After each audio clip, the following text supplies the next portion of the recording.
Welcome back to our course.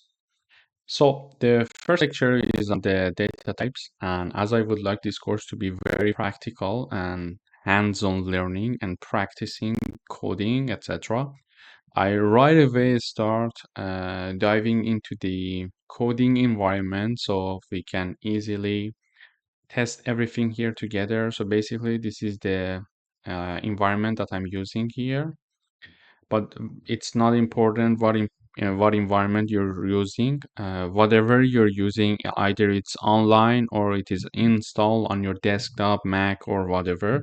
The important thing is that you just keep trying and you just keep making mistakes and try and start doing it.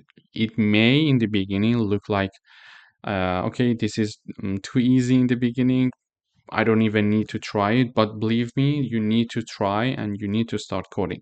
So, in the beginning, when we have like as you see here, everything is commented. But how things are commented in C++?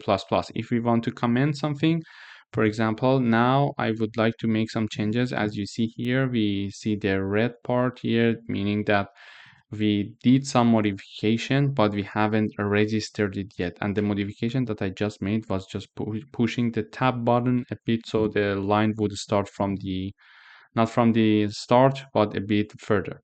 So here we want to write something like author is Reza Shahin. So as you see, this is unknown type name for the programming language, and it returns immediately, it returns error. In order to keep some comments, we can just put two slashes here so it is now commented.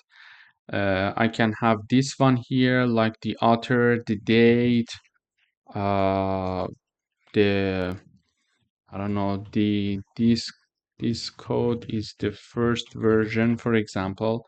All these information can be commented, and then you start your code as of line 20, for example. So when I push Control S, everything is saved, and you see the green light here saying that, okay, this is now registered. So this is the first type of commenting in the code. And the second type is in C++, we can have slash star and then star slash in the end. And whatever that are between slash star and star slash are commented. As you see here, for example, for data types, it is commented, so it doesn't have any problem for the code and the compiler. Let's start from the line 1.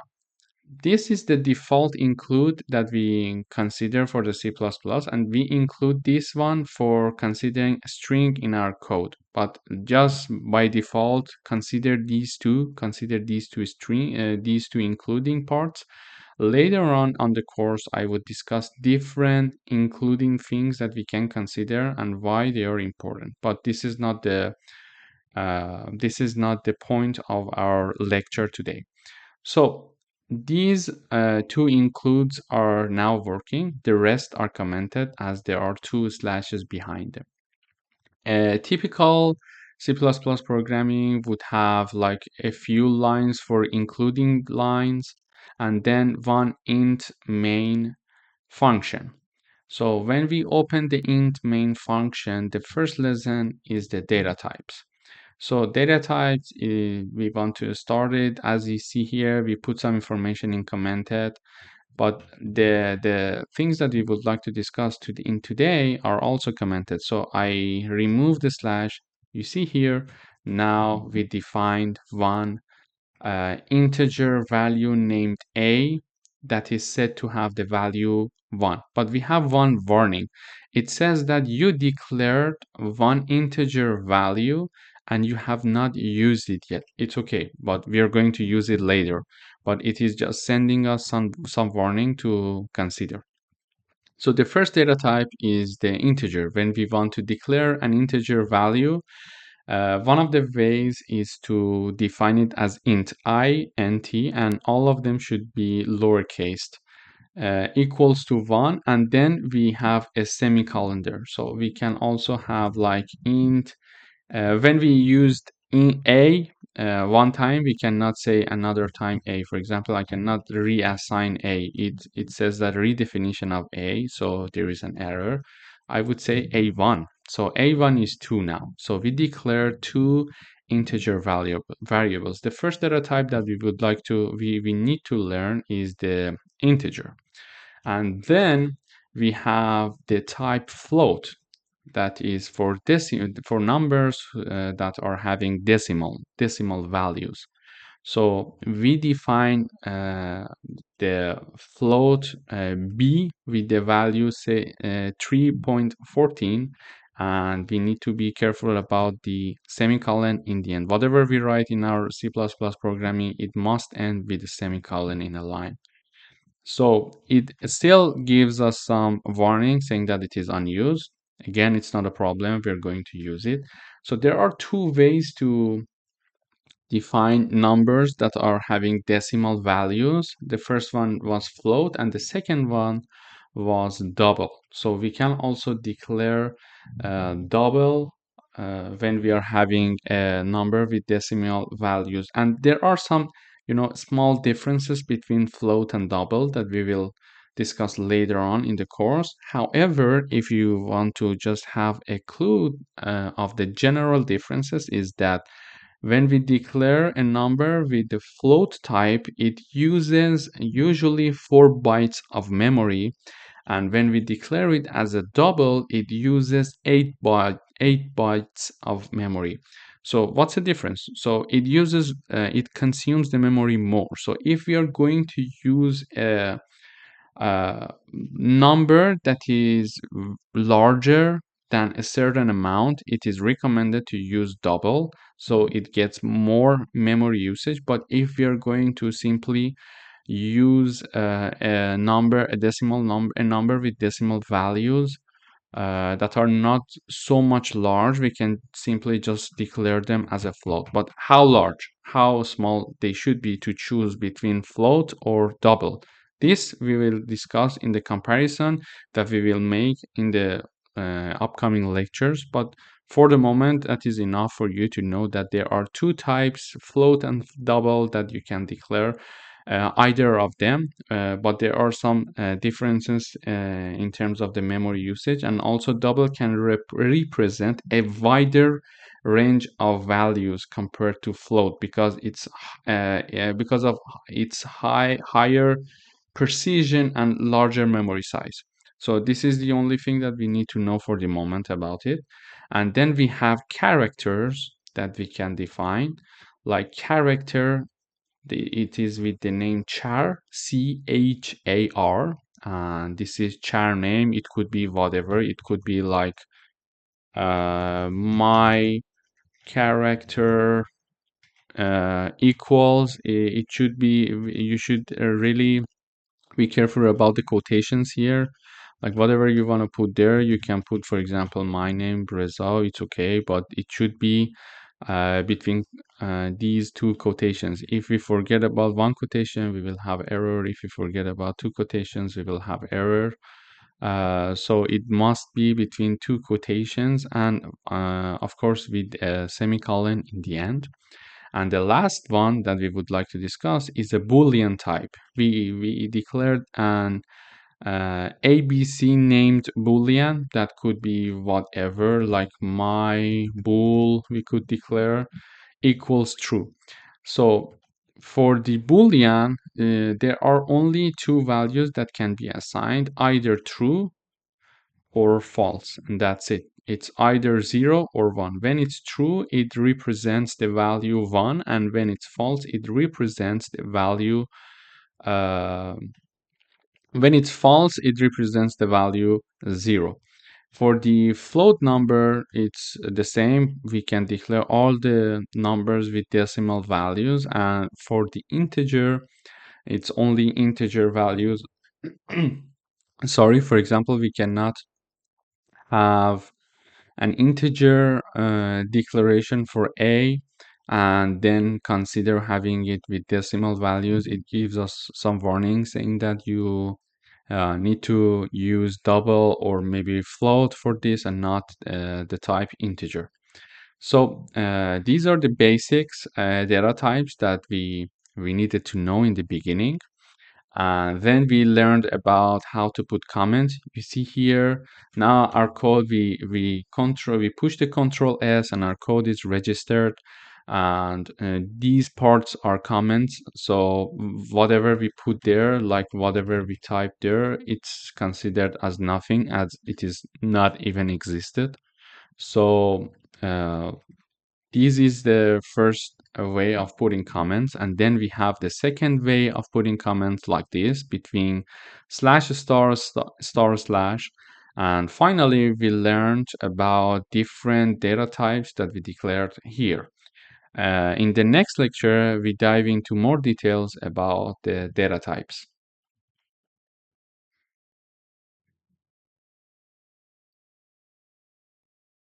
Hello, everyone. Welcome back to this course.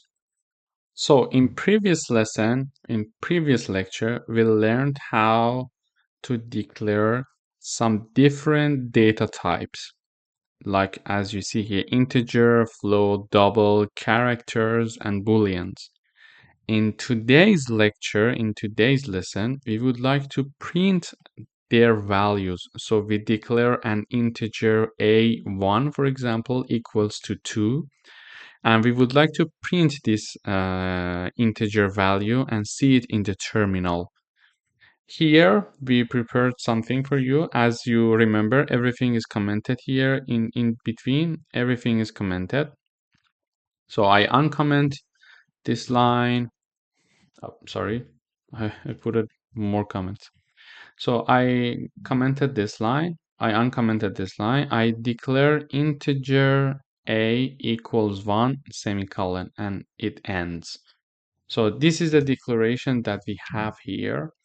And remember that we had some commented libraries and including things here. So one of them is using namespace std. So let me explain what this std is all about. So here, now I uncomment this line and we will have probably some errors if we want to run it. So if we would like to print something, we would have to write std colon, then cout, means that show us the output. Then we would have these two signs. And then between quotations, we would be able to have the comments that we would like to be printed in the terminal. For example, we write it here, the value of a is, and one space is put here, so, and then we close the quotation. Then we mention a, so the value of the integer that we wrote will be printed, and then we put end l. Before end l, I would write std colon end l. So this is how we can print it. So let's try this one to see how the result would be. I run and wait for the compiler to run my code. Oh, here is the result. The value of a is 1. So what was the message that we typed here? So the value of a is, and then instead of this part that we put a, you see the value 1 is printed. So now that we know the value of putting the value of this integer being printed, we would like to mention that using namespace is very good. So now, if what happens if I remove this std?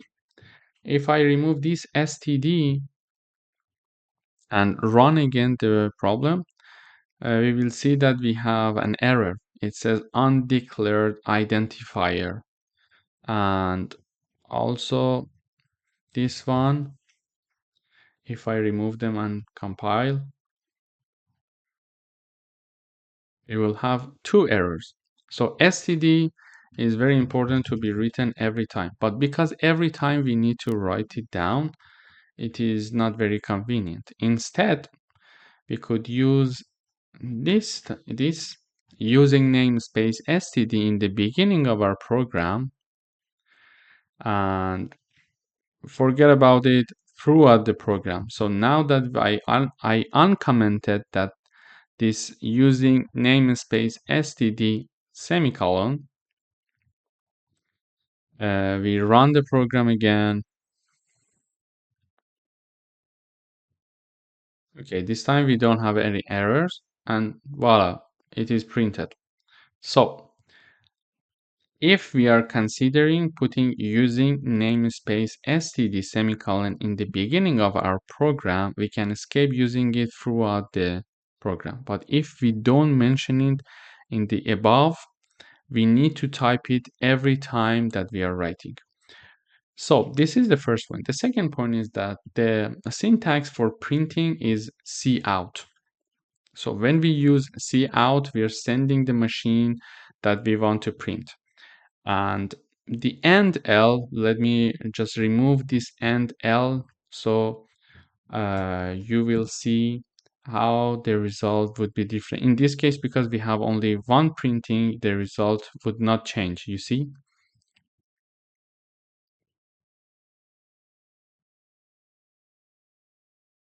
Okay, so you see the press return to close this window came to the line 1. Previously, it was in the line 2. So let me print something else. Let me print it again. Let me just copy paste this line one more time. So now what happens is this.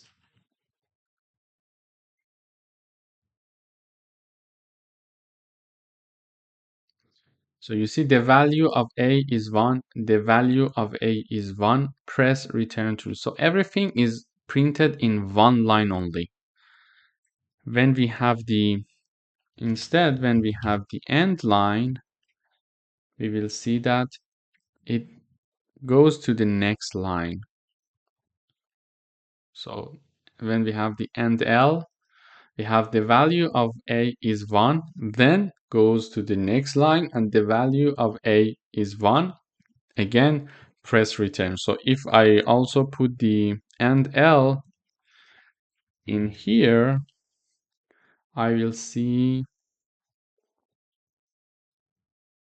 that we have 3 lines now. We should have 3 lines. Okay, you see here. So the value of A is 1, the value of A is 1, and then press return to close this window. So this shows the value of using end L in the end of the line. And so this lesson was all about the cout. So we printed the integer A1. So what about the next one? So the next one is a float type. So again, if we want to print it, we type cout. We can type a message, or we can even type nothing. But because we want our program to be clear, it would be better to type some message. For example, the value of B is, and then we put B here, and L, we Control S register, and we compile.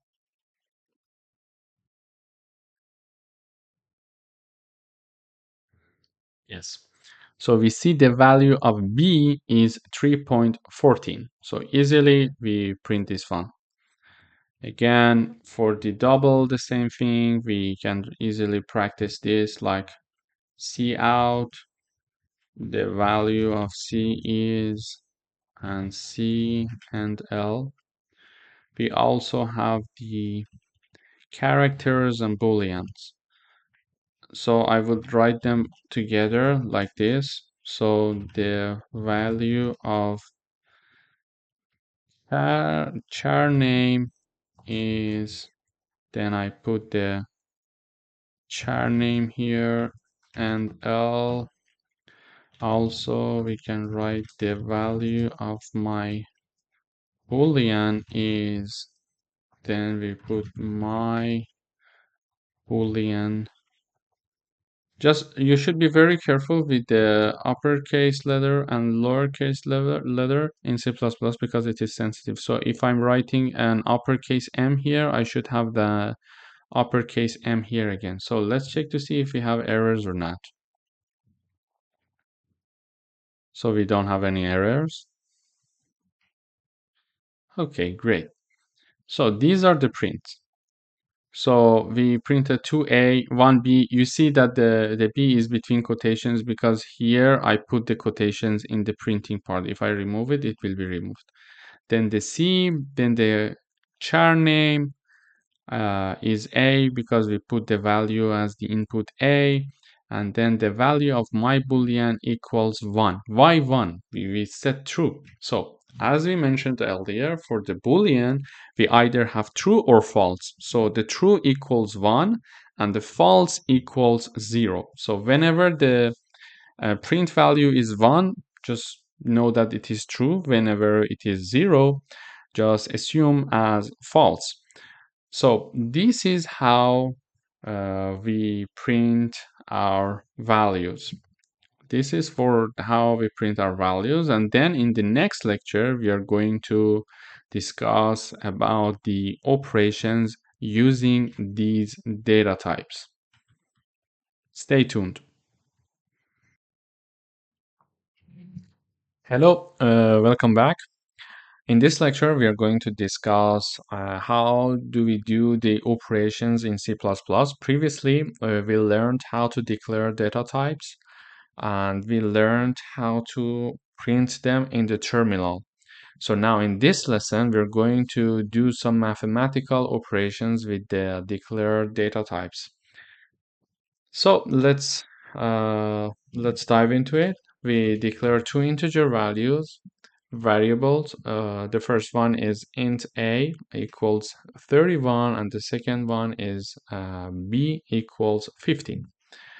So previously we learned that if we want to declare an integer or any other types of data types, we can simply assign a value to them.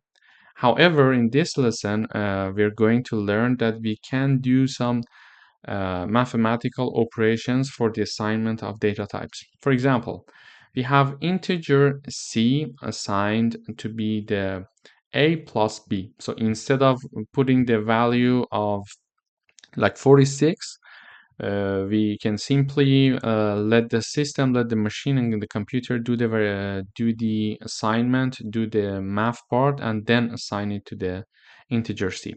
And also, if you see here, while I was commenting this line, the 77 line, we had two warnings for 75 and 76, these two lines. We had a warning saying that, okay, you declare these two variables, integer variables, these two, but you're not using them. So why it is returning some warning? The reason that it returns some warning is that we are using some memory of the computer by declaring a new variable. And if we are not going to use it, the compiler would give us some warning saying that, okay, you declared this one and you're not using it. So you may want to consider removing it to release some memory. In this level of programming, it may not be very very necessary to keep track of your memory. However, as we proceed through the coding and as we advance in programming, it is very important to manage the memory very well so we can increase the speed of the program or avoid having some memory leak problem, something like this. So for the moment, it's not important. However, now that I uncomment the line 77, we will see the warning for these two lines are disappeared. The reason is that we are using them. We declared something, A and B, and we are using them in the line 77. However, we are not using integer C. That is why we still have a warning for this line. So let's print out this line. We learned that if we are using namespace std in the beginning of our code, we don't need to write std comma comma cout every time. So here, when I have that declared in the beginning of the code, I just write C out, then I write whatever the message I would like the value of A is, and then I put the A here and L, and we run. We will see that it now needs to show us the value of A. Now it's compiling, we didn't have any error, so we see that the value of A is printed. So let's go for the next two lines. The value of B and the value of C is also printed with these commands. Let's try. We have no errors, it's compiling. Okay, so the value of A is printed like 31, the value of B is printed like 15. The value of C is also printed as 46. So the key point to today's lecture was that the math is done by the machine. We don't need to do the calculation. We just assigned the A plus B to C and it did the calculation itself, and now it's printing it.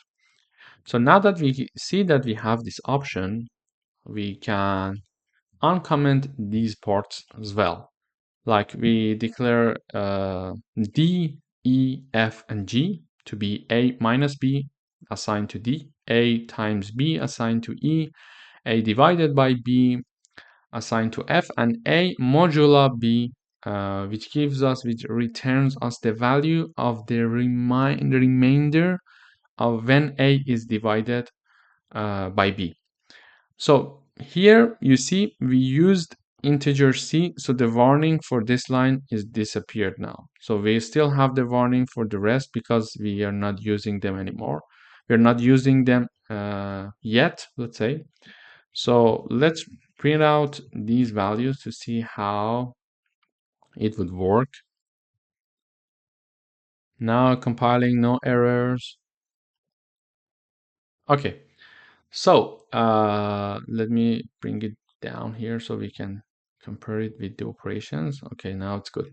So A minus B is printed to in D and stored in D. So it's 16, which is their difference. So A times B is 465, that is stored in E. We can see it in this line. And then we have the F as to be 2. So when A is divided by B, the value would be 2. And the remainder is 1, because when A is divided by 2 by B, which is 15, the remainder would be 1. If we change the value from 31, for example, to 30, we would see that the remainder should change. Compiling, no error. Let's see the result. Yes. So still we see that the A divided by B is stored in F. It is still showing number 2, which is correct. However, when we change 31 to 30, we have no remainder because these are so 30 is 15 times 2, so no remainder is rested will be there when we divide A by B. So in today's lesson, we learned that the operations can be done by the machine, and we tested some beginners operations, mathematical operations, and let the machine do the mathematical formulation. In the next lecture, we are going to do the same mathematical operations, but to the float data variables. Hello again, welcome back. Today we're going to discuss about the operations, the second part about the floats. In the previous lecture, we discussed how we do the operations for the integers. And in today's lecture, we are going to do the same operations with floats. So we declare different floats here as A, B, and then as of C, we have the operations involved in the assignment. So C equals A plus B, D equals A minus B, E equals A times B, and F equals A divided by B. So there is one thing to be very careful about when we are doing these mathematical operations for the float. So all of these operations are possible to be declared and assigned for a float, but for the module, it's not working. So this is some limitation of C++ that does not allow to use the modulo operation for the float value. So we need to be careful about it. In case you're seeing this error in your compiler, you need to be careful. You need to think, oh, okay, this is not possible for the float. So it says that it invalid to binary expression float and float. So it's not possible to do the uh, module operations for the float. However, the rest of them are easy to do. It's exactly like the integer data types. So here we compile, so we see no errors. So the error is gone when we commented everything about the module. So it does print the value of A indeed, the value of B, and then C as the A plus B, and then D, E, and F. So this lecture is very similar to the previous one. This is only to keep noted that we cannot use module for the float variables. Hello everyone, welcome back.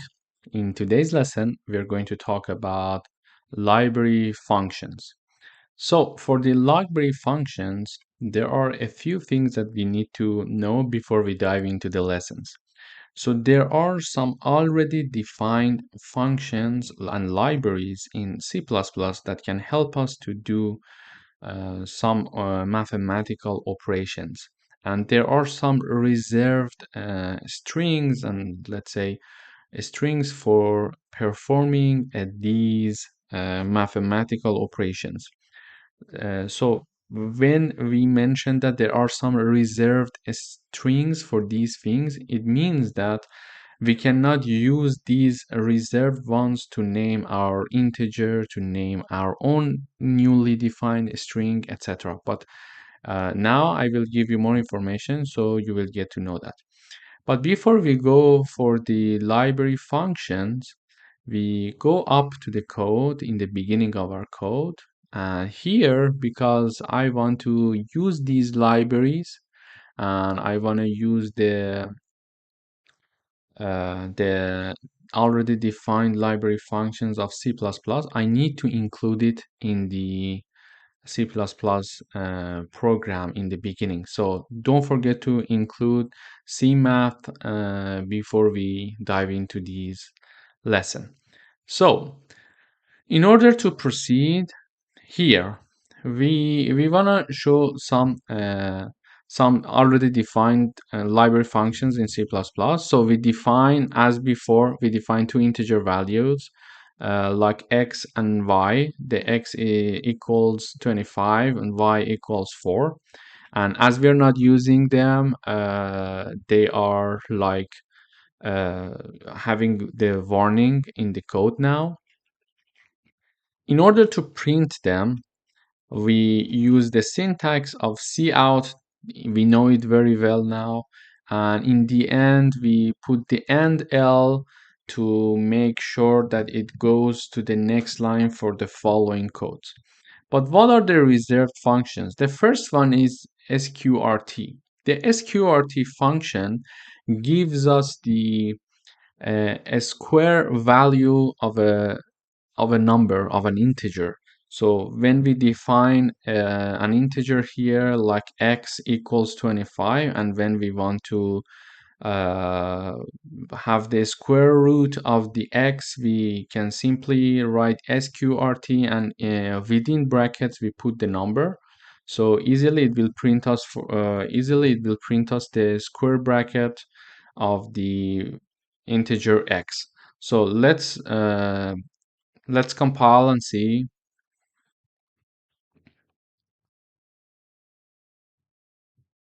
So now no errors. Exactly. So the square root of 5, a square root of 5. So what we had there was something like a square root of x is 5. So the better typing would be the square root of uh, x, and then we put is the rest of the code. So this can give us a better output and more clear output. So let's check it out again. Let's try this. Yeah. So the square root of 25 is 5. So this is what it is now printing for us. So the first library function is the sqrt. The second one is that when we want to do some mathematical formulation or have some countings in our code, simply we can, for example, instead of doing the math ourselves, like 4 times 4 equals 16, we can define 4 as to be an integer named y, and the power and y to the power of 2 would be like this: po bracket y comma 2.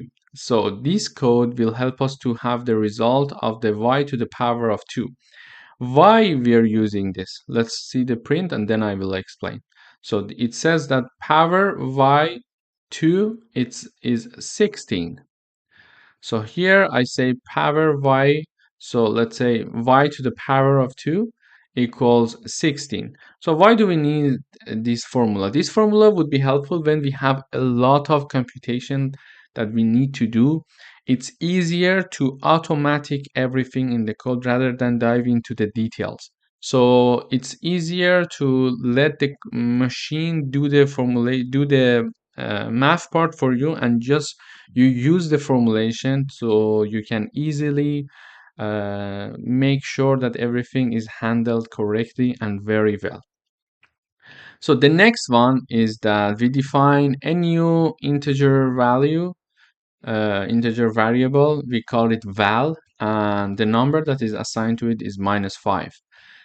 Then, in order to have the absolute value of x, we simply can use this formula abs.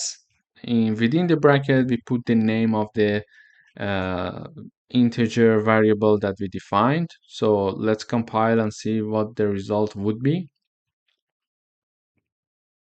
We have no errors, it's compiling. Okay, now the absolute value is 5. You see? Here we assigned -5 and the absolute value is 5. So it is giving us the absolute value. It's a very straightforward library function that we can use in our code while we're doing the formulations. So the next one is we define a double called num and we assign the number 4.3. And so in order to have the rounding up a number to an integer, the nearest integer to it, like rounding up to the nearest integer, would be using the cell function. So we say cell within the bracket num, it will give us the output of 5. So the output of 5 is expected to be seen here. Let's try and see what would happen. Yes, so here we see that the ceiling value is 5. So the original number was 4.3, but the ceiling value is 5. It is rounding up to the nearest integer.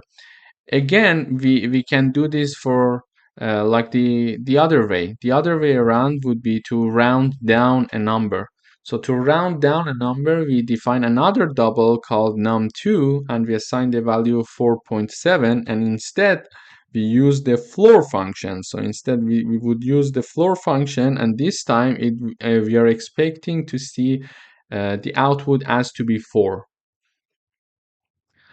Now compiling, no errors. Yes, the floor value equals 4. Let's check it out again here. Sorry. Let's check it out again here. Yeah, so the original number was 4.7 and the printed number is 4. So it rounded down the double number. So another function that would be very helpful for us in C++ would be the following. So if we have two numbers and we want to make sure what the result of what the larger number is among these two. So it's sometimes you might say that, okay, so if we know two numbers like 2 and 7, we already know that the larger number is 7. Yes, this is straightforward. However, in the day-to-day coding, you may define two integer values in the beginning of your code, like let's call them x and y. Then you do a lot of computation on these two values. And since the machine is handling all the computation, you don't know that x would be larger or y would be larger after like 100 lines of code being done for the calculation. And in the end, you just care about the larger number. So instead of, reading all those lines and going through the details, etc., you can simply use this library function. So in the end, you can simply just find fmax, the integer value for the first integer value, and comma the second integer value like here, and then it will just give you the largest value. So here we use fmax, and there are two values, 3.7, 3.5 and 7.2, and obviously the larger is 7.2, so you can easily get the larger number here. So this is the maximum, 7.2. As I mentioned, it may be straightforward, but when you automate everything in the code, like in tens of lines of code, in the end, you don't need to go through the details. You just simply use this function and it will return you the larger number.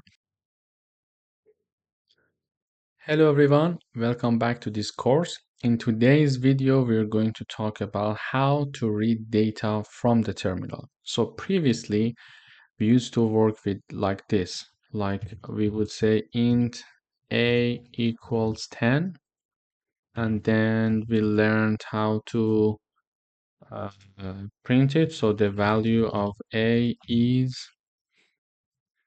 a and L. So previously we learned about this, so we compile.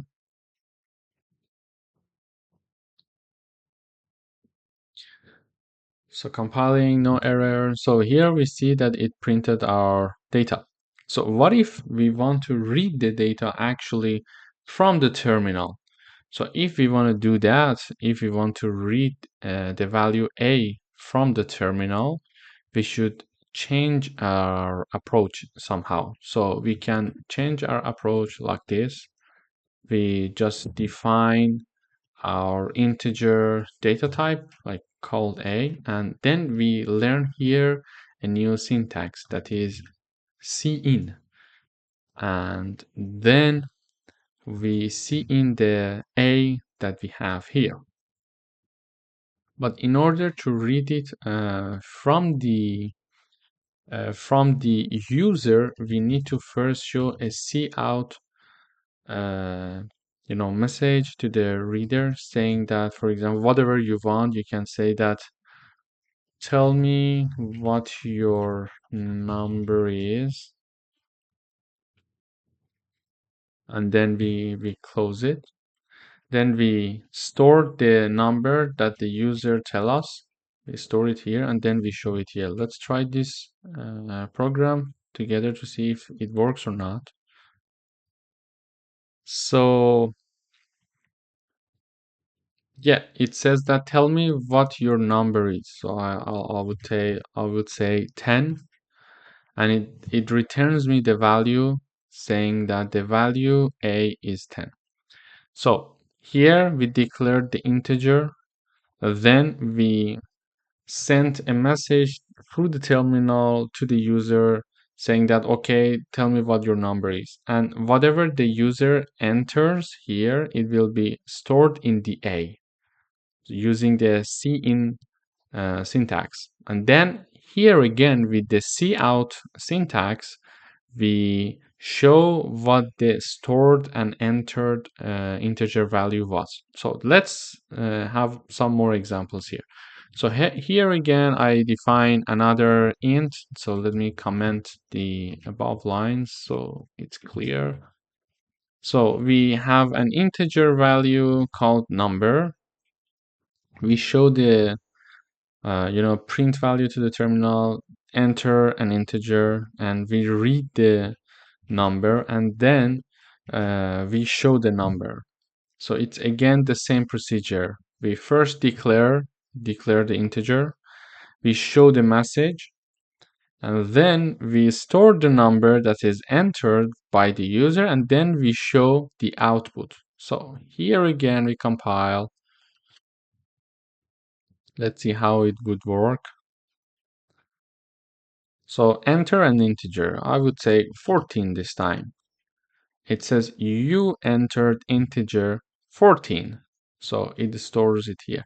So the application of this is very widely known. For example, if you want to enter your panel through a website or where you have registered already, so you enter your for example, username for the first time and the password for the first time. So these two are stored in the database of the website if they're using C++, for example, one option could be using cin. So they store it in their database, and the next time that you want to visit the website or wherever that registration is, you enter everything and they check your entered data with their already stored database, and if it's there, they say okay, you can come in. There are some if conditions to check before they let you in that we'll discuss later on this course. So this is how integer is done. Then if we want to consider a character, so let me comment the ones that for integers here. So we have a clear code. So let's say I have a character defined that is char and the name is character. So that is char. You can call it whatever you want. Instead of that, I can say my char, for example. I would say this. So whatever you want, it's your call. So then we show the message to the user saying that enter a character, and then using cin function, we store it. And now here we have an error because we changed the name of the declared character. I would say my char. So and then here we should have another error because we need to change the character here. So here what I'm doing is that I am declaring a character, then I'm showing again I'm going through the procedure. I'm showing a message to the user saying that okay, enter your character. Then we store the character using cin function and we print it out. Okay. So for a character, we know that we need to store only one letter. So let's compile. We're compiling. Let's check it out. I would say R. And it returns me my character. Let's compile again. This time, for example, I would say A. It returns me the character again, A. So, but what if I want to put two letters like RE? It returns only R. What if I want to store more than one? Like I would say Reza. It only returns me R. Why? The reason is that we declare it as a char.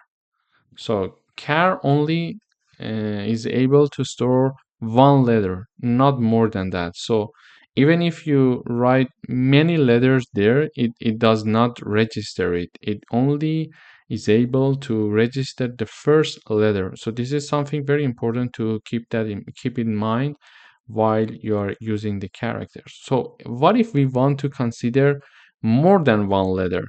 So then we don't have to use char or char, we are only using string. So in that term, let me comment these lines so everything is clear, so we know which lines are currently working. Let's go down. Yeah. So here we need to declare string. So when we want to use a string, we need to be careful to include this in the beginning of our code. So we did this already in another lesson. Here, string is included, so no worries. So we are calling the libraries of the C++ when we are including this. So, okay, we declare one string, the name is word. The name could be whatever you want. So here I name it as word. Again, the same procedure. We show a message to the user saying that enter a word and then store the word using cin function. And then we simply print it. So this time I compile. Let's see the result.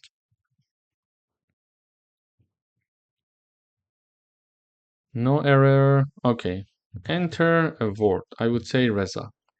This time, because we declared a string, it returns the full letters. It's not only the first letter like car. So let's try again. I would say whatever you want, like Amir Hossein. It returns Amir Hossein. Whatever you want. Let's try again. We say peer.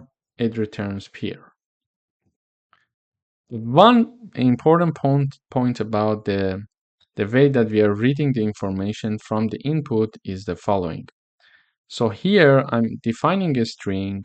I'm storing everything using cin function. So cin function cannot go after one space. What that means? That means it means that, for example, when we were having characters being stored, only the first letter could be stored. When we are having a string being stored using cin function can go up to no matter how many number of letters you have in your string, but there should be no space between them. If there are spaces between them, it cannot differentiate it. Let me just give you an example. So here we wrote Reza and Reza was okay. But if I push this space and then I write, for example, my last name, it returns me only the first part. So when we are using the cin function for storing the input, to read and store the input, it goes until the first string, and the second one is missed out because there is a space there. So, but if I compile again and write my first name and last name like this, it's okay. But there is no space here. Usually we put a space there. So what do we do? This is one of the problem using cin function. So let me just comment again. So here I'm commenting everything. So we go to the next lesson. So here I am declaring another string. I am couting, just enter 2 words or 3 words or whatever, and the full string, just whatever. But here I'm not reading the input as before. So before I was only using cin, but here I am using a get line and within bracket cin input. This helps us to read the entire line and not only the first word. Let's try this one. So if we try this one, let's see what happens. So if I write Reza, it will say Reza. Let's compile again. If I write Reza Shahin with a space, it gives me Reza Shahin with a space. And if I say like Reza Shaheen, it gives me the full line. So this is the one of the important things that we need to consider while reading the input. Depending on what we want to get from the user, we need to code based on that. Initially, we showed that an integer value can be declared, then a message sent to the user. We store it using cin, and then we show the message. We can do this with the characters, but only one letter can be stored in characters. So if we are aiming to get an information from the user that is one character, we use char because it uses less memory.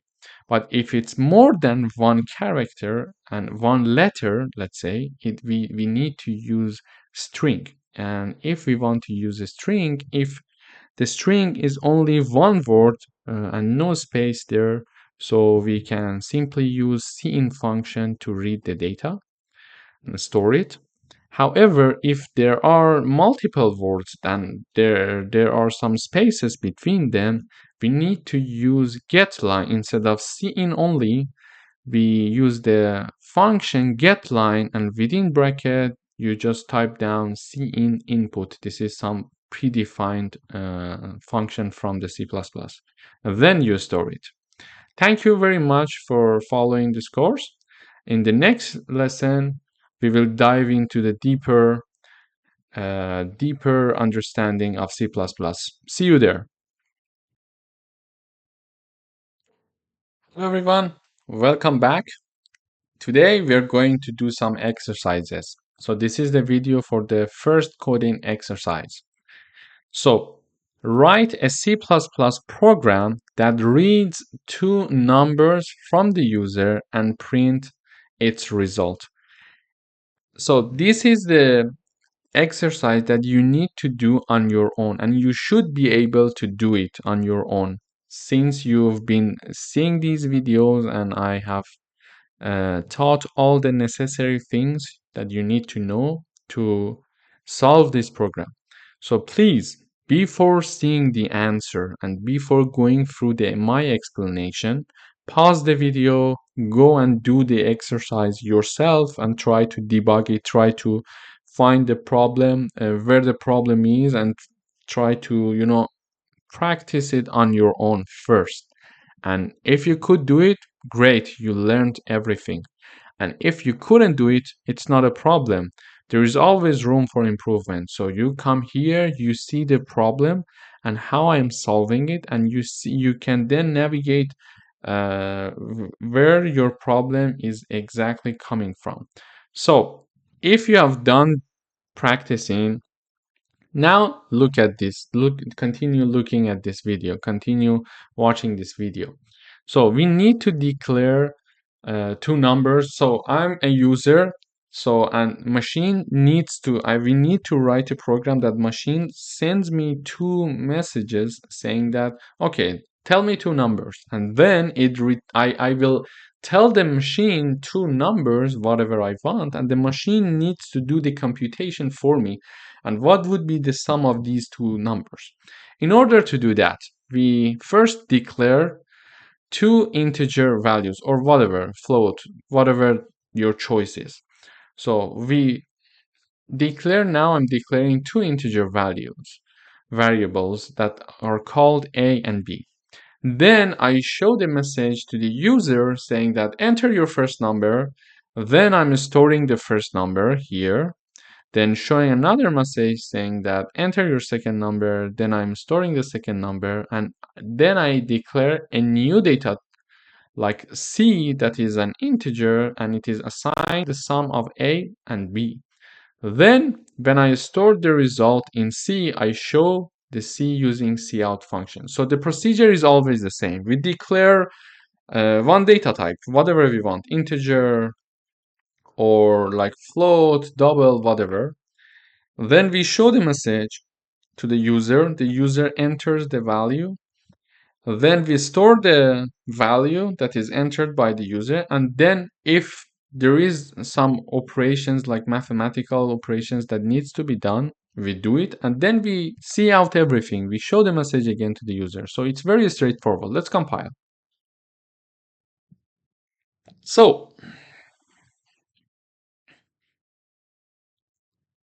now it's compiling. So type your first number, I would say 14. Type your second number, I would say 20. And voila, it says the sum of your two numbers is 34. So this is the first coding exercise. We are going to have more and more coding exercises, and it's important to focus and try to learn from your mistakes and first do the exercises on your own and then come back here to correct your errors or to validate your solution. Thank you for watching.